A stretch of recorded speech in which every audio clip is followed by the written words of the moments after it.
Welcome back to West Texas View. We're glad to have you back, and Vicki J, that you met before the break, who is the executive director of the new shared spaces that just opened in January and already has how many tenants? We have 14 tenants today. We are 99% occupied. The only ones that are not occupied are a couple of single spaces. Right. We have what's called flex spaces, and that's really intended to stay kind of fluid. So they're just one single office that if somebody needs it for a day or a month or a week. Or if somebody has an auditor there that needs to. Right. So those won't probably ever be totally filled. Good. Well, I want you to talk about, you mentioned the kind of the categories of who was interested in it, but tell us a little bit about some of the agencies. And by the way, you'll be meeting them individually over the next few weeks. I'll have a different agency here talking about their services and who they serve and how to access them, and so you'll get all the information, but just to give us some general information so people can understand. Thank you, Johnny. One of the things that happens is when you build it, then you've got to figure out who's going to come. And then it's not really who wants to come, but how do you decide who comes? So we have a vetting process, meaning that people can apply to come, and they fill out a questionnaire in our committee. We have a board committee that reviews that. And really one of the criteria is, are you willing to be a collaborative partner? Good. And collaborative means work together. So in other words, we didn't really want tenants to come and stay in their own little office. We wanted tenants who would find opportunities and make opportunities to interact with each other. And share So ideas. that was the first criteria.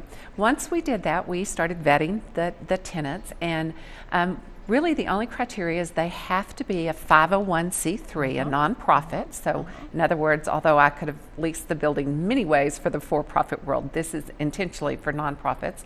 And then the mission doesn't matter. So we don't have a topical mission, meaning they don't all have to be senior citizens or children's or health driven. It's just kind of a conglomerate. And really what that means is we're able to share more, because right now we have an arts group that is willing to serve and provide services for the senior citizens. So we're glad that happened. But I want to tell you about our tenants. One of them is Campfire Boys and Girls. Of course, they work within the school system providing daycare. Then we have Keep Midland Beautiful. Keep Midland Beautiful's administrative office is there, although most of their work is education. They do a lot of workshops in our building, but they also go out in the community a lot and have the drives and the cleanup efforts. But they've got a lot of volunteers coming in and out to absolutely be trained or whatever. And then upstairs we have Share. Share is an organization that provides respite care for special needs kids and families and the siblings of those. They're across the Permian Basin. They have an office in Midland and Odessa. But that was furnished and everything just for that group. That's right. So that they've got the kind of furniture they need, the kind of absolutely entertainment. Share was in a church. Graciously, but they needed a better, more efficient professional space. Keep Midland Beautiful had some donated space by Chevron, but Chevron needed that space for other things, and they're growing and expanding, as you can imagine. Another group was Midland Opera Theater. They'd never had an office before. The Recording Library of West Texas is up there, which means we have a radio station in our building. Yeah. Because they broadcast every day. They read the paper to the clients that are visually impaired, so they broadcast that through their own network or their own station there off of our premises. They also have 5 recording booths so that you can go into a sound booth and record. That was a very special needs. Those recording booths, I think one of them is like $1,000 a ton. Because you have to have carpeted walls. You do, and a lot of structure to hold it up and what have you. We also have Midland Odessa Symphony Chorale is coming to us. Fellowship of Christian Athletes. They have hired their first executive director, so this is their first face in the Permian Basin. We're very excited about that. We have Safe Place Administrative Office. And as you know, Safe Place has been here a long time. They provide care to women in crisis, but their shelter is combined right now with their administrative office, and they need more shelter space for their case managers and the clients. So they are moving their administrative offices to our building. We also have the Nonprofit Management Center. The Nonprofit Management Center has been a great resource across the Permian Basin to all nonprofits, so it was only fitting that they come and join us there.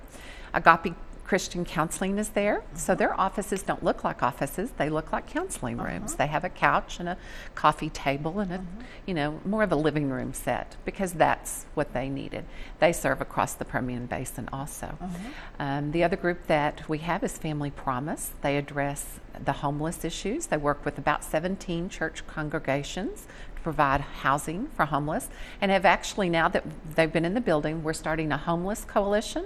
So there's a group of nonprofits that are coming together to work, and that really, in your meeting room. That is really what we're about, is causing people to come together, and so we're very proud of that initiative. We have one more group that's in our little flex space, Be the Change. Be the Change works with students, especially on the high school campuses, addressing the bullying issues. They do some peer-to-peer work, and so they've been working off of a dining room table and out of the back seat of a car, and carrying their stuff around town, and now they have an office and a computer and a place to have their meetings in a professional environment. So we're very, very proud of that. I don't know if Mark told you last week or not, but we provide this at our second part of our mission is to do affordable workspace. And we're charging $8 a square foot for these tenants. And I just rented a building for $32 a square foot. And that's really what our community is about right now, is in the 30s. And so this is way below market value, which just means they can put more money into services. So. That is amazing. And the problem is, though, all of the agencies that want to be there, but you don't have room. Right. So this is a possibility that it will grow and spread to other buildings. We hope so. We hope. We did some research, and if you look at all the nonprofits across Midland and the Permian Basin, we have about 30% within our building that are appropriate to be in our building. There's some that obviously aren't, but that means there's 70% out there that could be in a building or benefit from a building like we have that are not. So we hope that once we get this baby birthed and we grow it a little bit, that we have the measurements to prove this is a successful business model as well as a helping model. And then we'll go from there and see what happens. Well, one of the reasons that I wanted to spotlight this whole thing is because other communities in our Permian Basin area are going to want to copy this. So I can foresee that you're going to get a lot of phone calls from other communities. We'll be back after the break and continue this conversation. Stay tuned. West Texas View will be right back.